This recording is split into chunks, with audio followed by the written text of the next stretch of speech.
আসলে এটার কঠিন বিচার হওয়া দরকার। কারণ হলো যে আমরা সবাই ব্যাংকের সাথে ইনভলভ আছি সবাই, কারণ এই জিনিসটা একদম বিরাটভাবে অন্যায় করেছে। কেন এই জিনিসটা হলো, আর এটা মানে দায়ভার কে নেবে? সবার তো এটা দেখার দরকার আছে যে এটা আসলে কি সত্যিই করেছে কি না না করেছে, এটাও আবার দেখার দরকার আছে।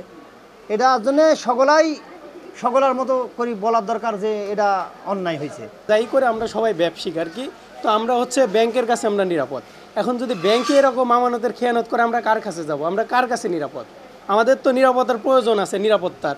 আমরা একটা ছোট একটা কিছু করলাম, আমার তো একটা আন্ডের মনে করেন যে কোনো জায়গা থেকে আমি আর্ন করলে এটা আমি কোথায় রাখবো? ব্যাংকে রাখবো। কারণ ব্যাংক যদি আমার সাথে এরকম করে, ব্যাংকের যারা ব্যাংকের কর্মকর্তা তারাই যদি এরকম করে, আমরা কার কাছে নিরাপদ?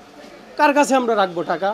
আসলে এই বিষয়গুলা একটা সুষ্ঠু তদন্তের প্রয়োজন আছে, যে কিভাবে কি হলো, তারপরে একটা তাদেরকে মানে যদি কেউ অপরাধী হয়ে থাকে আইনত যে ব্যবস্থা, সেই ব্যবস্থা সরকারের গ্রহণ করার প্রয়োজন। কারণ এটা একটা সরকারি ব্যাংক। আমরা যদি সরকারি ব্যাংকেই না নিরাপদ থাকি, তাহলে পাবলিক ব্যাংকে আমরা কি করব? আর বিগত দিনে আমরা দেখে আসতেছি যে এরকম ব্যাংক খেলাপথ হচ্ছে।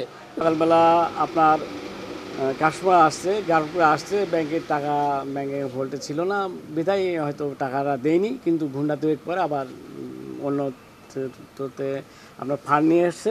ফান্ড নিয়ে আসার পরে ওই ফান্ডে সাধারণ গ্রাহককে টাকা দিচ্ছে।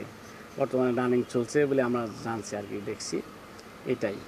তারপরে যে একটা ব্যাংকে এই ধরনের ঘটনা, এটা অনাকাঙ্ক্ষিত একটা বিষয়। যে যিনি ম্যানেজার ছিলেন উনি সবার প্রিয় মানুষ ছিল, সবাই তাকে বিশ্বাস করতো এবং সম্মান করতো। কিন্তু ঘটার পরে মানুষ আস্তে আস্তে বিভিন্ন তথ্য আসছে, জানছে, এখনও সঠিকভাবে বোঝা যাচ্ছে না যে উনি নিজেই ক্রাইম করছে কী নাম হয়েছে, এটা এখনও পরিষ্কার হয়ে আসেনি। আমাদের যেটাই হয়েছে আমরা ব্যাংকিং চ্যানেলে দিছি, ব্যাংকিং প্রপার চ্যানেলে দিছি। এটা এখন আমাদের কর্তৃপক্ষ দেখবে, সিদ্ধান্ত তারা দেবে।